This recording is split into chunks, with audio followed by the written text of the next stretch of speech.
oduu teenya jalqabaatiin haleellaa waraanni mootummaa bane namoonni 10 gaamootti ajjeefamuu koreen mirga namoomaa Itoophiyaa beeksise. Dhaabbanni mirga namoomaa kun ibsa kan baase wayita ministeerri muummee Itoophiyaa Abiy Ahmad gaamoo daawwatanitti ture.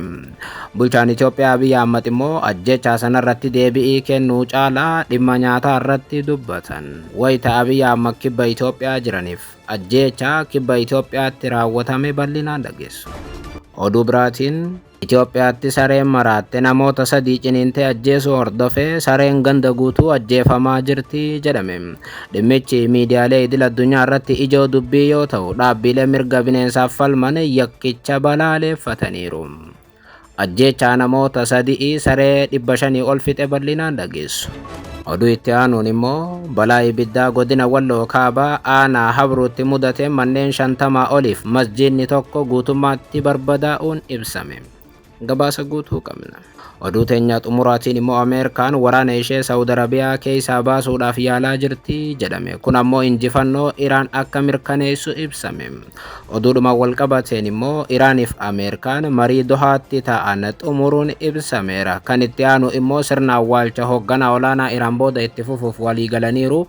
Dhimmicha irrattis gabaasa guutuu qabna. Akka mooltan daawwattootaaf hordoftoota Anolee Global Media oduuf odeeffannoo teenya galgala irraa qabannee dhufneeti jirra. Odeeffannoo teenya ijoo isaan madhageessan guutuu isaa isin biraan geenya. Haga xumura sagantaa teenyaatti dhaggeeffachuun yaada qabdan gara koomentiitiin nuuf barreessaa. Viidiyoon teenya namoota hedduu biraa akka dhaqqabduuf immoo laayik, sheer, sabskiraayib godhuun dagatinaa isiniin jenna. Kallattumaaniin gara gabaasa bal'aattiin isin qajeelcha. Oduu teenya jalqabaatiin haleellaa waraanni mootummaa raawwate namoonni 10 gaamootti ajjeefamuu koreen mirga namoomaa Itoophiyaa beeksise. Dhaabbanni mirga namoomaa ibsa kana kan baase wayita ministeerri muummee Itoophiyaa Abiy Ahmad gaamoo daawwatanitti ture. Bulchaan Itoophiyaa immoo ajjechaa sanarratti deebii kennuu caalaa dhimma nyaataa dubbatan. Haaluma kanaan haleellaa qaamoleen nageenyaa raawwataniin gaamootti namoonni 10 ajjeefamuu koreen mirga namoomaa Itoophiyaa EHRCO jedhamu beeksiseera. Dhaabbanni mirga namoomaa Itoophiyaa kun akka ibsetti Itoophiyaa kibbaa godina Gaamoo aanaa Zayisee keessatti humnoota nageenyaa mootummaatiin haleellaa itti yaadee raawwatame lubbuun namoota 10 darbeera. Dhaabbanni mirga namoomaa Itoophiyaa kun gochi kun hatattamaan akka dhaabbatus waamicha dhiyeesseera. Korichi ibsa arra baaseen akka beeksisetti gandoota adda addaa aanaa Zayisee keessatti waxabajjii 11 haga 22/2018 akka lakkoofsa Itoophiyaatti miidhaa humnoota mootummaatiin raawwatame namoonni hedduun buqqaafamaaf ajjeefamaa jiru. Namoota nagaa 10 ajjeefamaniin cinaatti ragaa naannichaa walitti qabame namoota 3 irratti miidhaan qaamaa, miidhaan saalaa, sarbamiinsi mirga namoomaa akkasumas immoo manca'insi qabeenyaa dabrees hidhaan jumlaa raawwatamuu isaa mirkaneeffachuu dhaabbatichi ifoomseera. Gaaffii hawaasaa deebii dhabeen cinaatti miidhaa hammaachaa dhufe walqabatee sababa kanaan jiraattonni kumaan lakkaa'aman qeef qabeenya isaanii gadhiisanii lubbuu isaanii oolfachuuf baqachaa jiru jedha dhaabbatichi. Dhaabbanni mirga namoomaa kun kanaan dura ji'a gurraandhala 2018 keessaas waamicha wal fakkaataa dhiyeessuus sarbamiinsi mirga namoomaa ammallee naannichatti itti fufeera jechuun ibseera. Dhimma kanarratti bulchiinsa waajjiroota Arbaa Mincirraa ragaa argachuudhaaf yaaliin taasifame haga yoonaatti akka hin milkoofne kan ibse dhaabbanni mirga namoomaa kun garuu gara fuula duraatti qorannoo dabalataa taasisuun deebii waajjirichaa dabalatee ragaa bal'aa kan ummataaf ifa godhu ta'uu beeksiseera. Dhuma irratti koreen mirga namoomaa Itoophiyaa waamichoota garaagaraa taasiseera.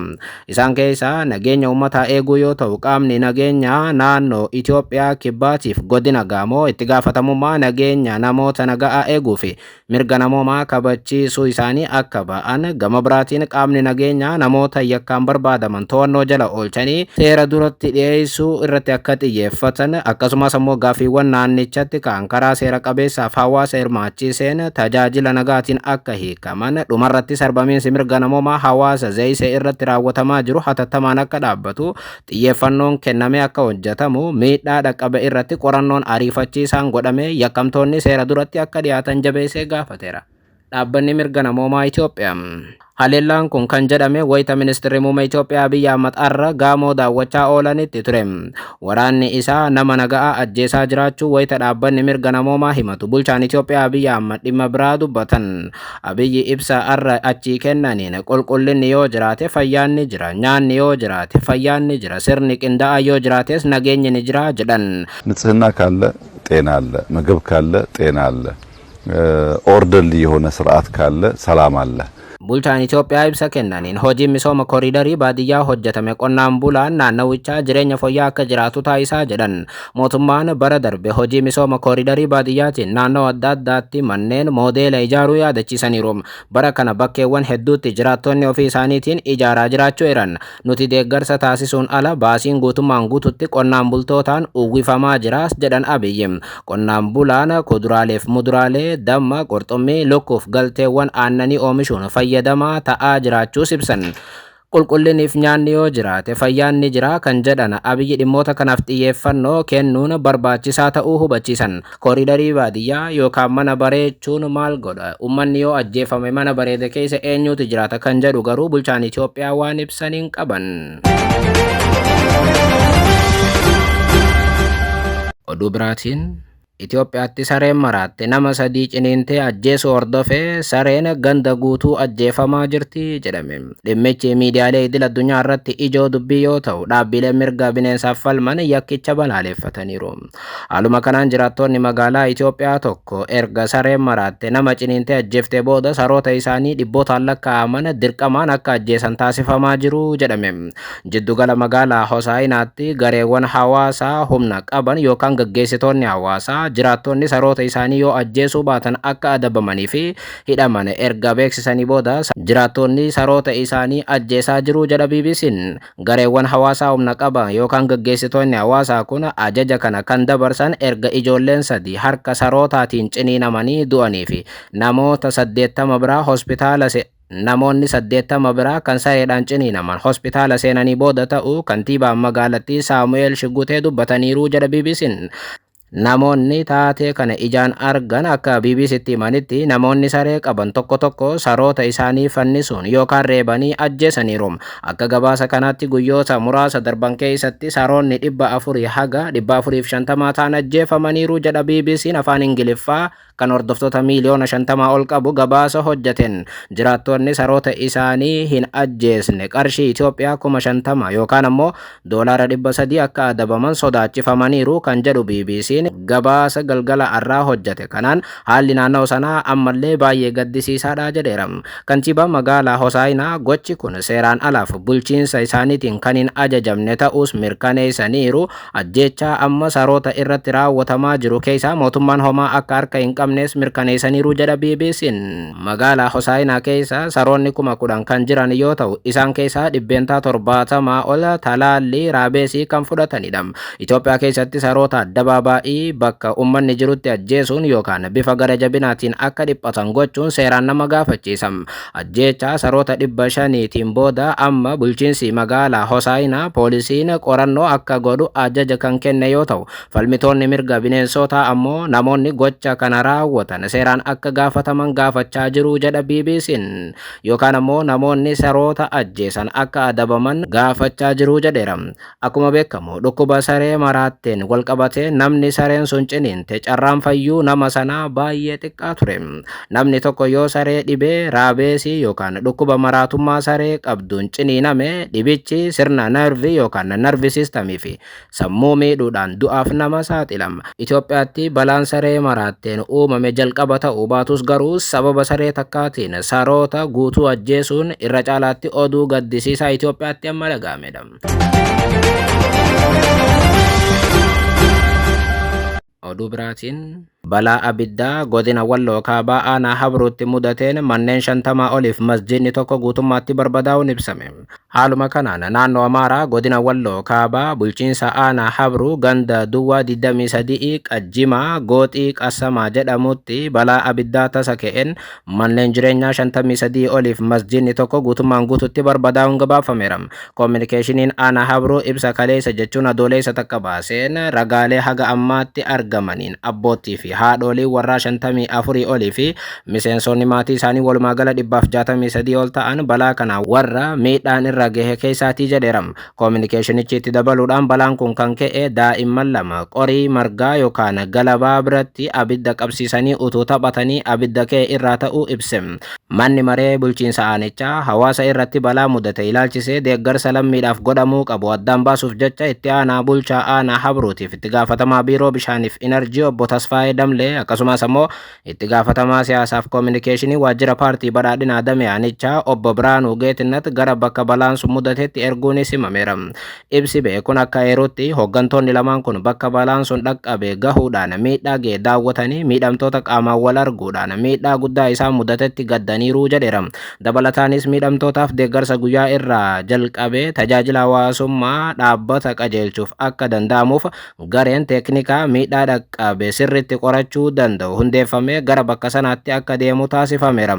Itti aanaan bulchaa aanichaa obbo Tasfaayeen dhimmicha irratti akka jedhanitti gareen teeknikaa hundeeffame kun hojii jalqabe yeroo xumuru ragaaleen dabalataa ifa ni taasifama. Balaa lammiilee kanneen mudate furuudhaaf gama mootummaatiin hojiiwwan hojjetamaa jiru kan jedhan hooggantichi namoota dhuunfaa tola ooltota, dhaabbilee tola ooltota, dargaggoota, uummata aanichaa, Itoophiyaanota biyya alaa jiraataniif dhalattoota Itoophiyaa akkasumas dhaabbilee gargaarsaa deeggarsa akka taasisan waamicha taasisaniiru.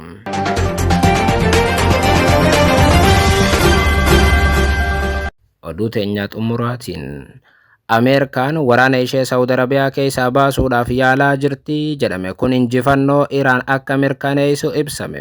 Oduudhuma walqabateen immoo Iraaniif Ameerikaan marii Dohaatti ta'an xumuruudhaan kan itti aanu sirna awwaalcha hoogganaa olaanaa Iraan booda akka itti fufan beeksisan.